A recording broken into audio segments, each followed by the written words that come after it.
केंद्रीय कृषि मंत्री शिवराज सिंह चौहान की प्रेस वार्ता। जनता की जिंदगी बेहतर बने इसलिए एनडीए की सरकार लगातार प्रयत्न कर रही है। जीएसटी में बदलाव लाने के लिए पीएम मोदी ने कहा था तो लाए गए हैं। खेती में लागत कम करना और उत्पादन बढ़ाने का लक्ष्य है। जीएसटी में जो सुधार हुए हैं उससे किसानों को काफी लाभ होने वाला है। जीएसटी घटाकर 5% की गई है, उससे किसानों को अच्छा फायदा होगा। किसानी में हम चाहते हैं कि किसान अन्य काम भी करे, जैसे पशुपालन, बकरी पालन। महिला सेल्फ हेल्प को काफी बढ़ावा मिलेगा। लखपति दीदी का मुनाफा बढ़ेगा। अभी तक जो ट्रैक्टर 9 लाख रुपए का आता था उसमें करीब 65,000 रुपए का मुनाफा होगा। धान के रोपण यंत्र में 15,000 की बचत होगी। पावर रीडर जो घास निकालता है उसमें 4,000 से ज्यादा की बचत होगी। डेयरी क्षेत्र के दूध और पनीर में कोई जीएसटी नहीं होगा। मक्खन, घी में भी जीएसटी कम हुई है। दूध के डिब्बों पर भी जीएसटी घटाई गई है। इसलिए मैकेनाइजेशन और टेक्नोलॉजी दोनों जरूरी है। इसका लाभ हमारे छोटे किसान, मझोले किसान, उनको भी मिलेगा और निश्चित तौर पर उनका प्रॉफिट बढ़ेगा। वैसे ही जैसे आपने देखा, दूध डेयरी क्षेत्र अगर आप देखेंगे तो डेयरी क्षेत्र में दूध और पनीर पर अब कोई जीएसटी नहीं होगा। इससे आम आदमी को तो लाभ हो गई, इसकी मांग भी बढ़ेगी और दूध खरीद के डेयरी उत्पाद तैयार करने वाले वो भी लाभ में रहेंगे और किसानों को भी सीधा सीधा जो दुग्ध उत्पादक पशुपालक हैं उनको सीधा फायदा होगा। मक्खन, घी, इन पर भी जीएसटी कम की गई है, तो निश्चित तौर पर ये स्वदेशी उत्पाद ज़्यादा बिकना प्रारंभ होंगे। दूध के डिब्बों पर भी जीएसटी घटाई गई है, उसका लाभ भी डेयरी क्षेत्र को मिलेगा और डेयरी क्षेत्र अगर आगे बढ़ेगा तो सीधे किसान और पशुपालक आगे बढ़ेंगे। वैसे जीव कीटनाशक और सूक्ष्म पोषक तत्वों पर 12 जीव कीटनाशक और कई सूक्ष्म पोषक तत्व है, माइक्रोन्यूट्रिएंट, उन पर भी जीएसटी घटाई गई है। इससे प्राकृतिक खेती और जैविक खेती को, क्योंकि जैविक जो इनपुट्स है उनकी कीमत कम होगी तो उसमें लाभ होगा और रासायनिक उर्वरकों से जैव उर्वरकों की तरफ किसान के बढ़ने की प्रवृत्ति निश्चित तौर पर बढ़ेगी। फर्टिलाइजर पर भी जो ammonia, sulphuric acid, nitric acid, इन पर भी 18% से घटा के जीएसटी 5% की गई है। ये कच्चा माल है जो उर्वरक तैयार करता है, इससे भी निश्चित तौर पर इनकी कीमतें कम होगी तो किसान को उसका भी लाभ होगा। केवल इतने ही नहीं, फल और सब्जियां अब जरूरी हो गया है कि इनकी वैल्यू एडिशन करें, प्रोसेसिंग करें। इस प्रोसेसिंग पर भी तैयार संरक्षित सब्जियां, फल, मेवे, इन पर भी जीएसटी घटाई गई है, जिसका लाभ सीधे सीधे किसान को मिलेगा।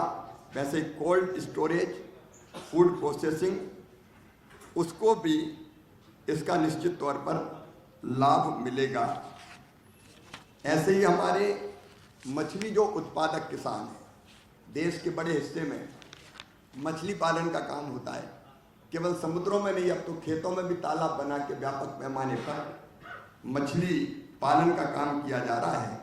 तो इस पर भी जो तैयार या संरक्षित मछली पर भी कर की दर कम की गई है, उससे भी देश भर के जो मछली पालन के काम में किसान लगे हैं उनको लाभ होगा। वैसे प्राकृतिक शहद पर भी जीएसटी कम होगा तो शहद उत्पादक किसान, उनको सीधा सीधा इसका लाभ मिलेगा।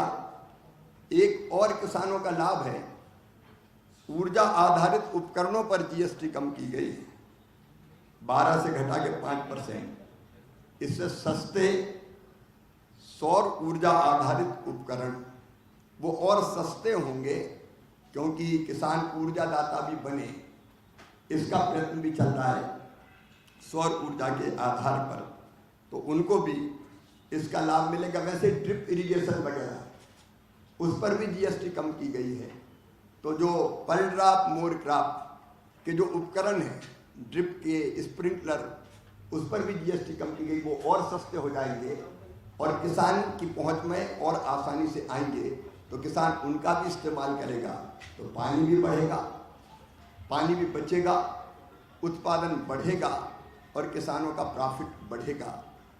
केवल इतने ही नहीं, ग्रामीण भारत के लिए सीमेंट पर, लोहे पर जो जीएसटी कम की गई है, उससे अब प्रधानमंत्री आवास योजना के अंतर्गत मकान बनाना भी सस्ता हो जाएगा, क्योंकि सीमेंट के दाम कम होंगे, लोहे के दाम कम होंगे, तो जो गरीब अपना घर बनाता है, गरीब का घर बनाना भी आसान हो जाएगा। ग्रामीण क्षेत्रों में जो इंफ्रा बनता है, स्कूल बने, आंगनबाड़ी बने, पंचायत भवन बने, उनकी लागत भी निश्चित तौर पर कम हो जाएगी। और सबसे बड़ा फायदा तो अर्थव्यवस्था को ये होगा कि आज देश जिन चुनौतियों का सामना कर रहा है, हमारी अर्थव्यवस्था को और हमको मजबूत करना है, और इसलिए ये जो दाम कम होंगे उससे निश्चित तौर पर मांग बढ़ेगी, मांग बढ़ेगी तो बाजार में ज्यादा। गणेश चतुर्थी का आज अंतिम दिन है और आपको बता दें कि आज गणेश जी का विसर्जन किया जाएगा। उसी क्रम में आज हम मौजूद हैं राजधानी भोपाल में केंद्रीय मंत्री शिवराज सिंह चौहान के निवास पर, जहां पर आप देख सकते हैं कि यहाँ गणेश विसर्जन की तैयारियां सुबह से ही चल रही हैं। आप देख सकते हैं कि ये पूरा जो ये ट्रक है ये सजाया गया है और इसको इसी में गणेश जी का वहाँ इनको लेके जाएंगे घाट के ऊपर, वहीं पर गणेश जी की विसर्जन किया जाएगा। पूरा परिवार इस ट्रक में सवार होगा, मंत्री जी भी सवार रहेंगे, शिवराज सिंह चौहान। उसी क्रम में आज शिवराज सिंह चौहान ने मीडिया से चर्चा करते हुए कहा कि आज जो है ये गणेश विसर्जन किया जाएगा। वहीं अगर हम बात करें किसानों की, तो कृषि मंत्री शिवराज सिंह चौहान ने ये भी कहा है कि कई तरह की घोषणाएं जो हैं शिवराज सिंह चौहान ने की हैं किसानों को लेकर, जिसमें किसानों पर जो जीएसटी लगता था वो जीएसटी अब नहीं लगेगा। किसानों के जो उपकरण होते हैं जैसे ट्रैक्टर हो गया, थ्रेशर हो गया, और भी तरह के जो उपकरण होते हैं जो कृषि में इस्तेमाल होते हैं, उनके ऊपर कोई भी जीएसटी नहीं लगेगा। ये शिवराज सिंह चौहान ने मीडिया से चर्चा में कहा। कैमरामैन हनीफ खान के साथ सऊद सिद्दीकी, न्यूज़ रूम 7, भोपाल।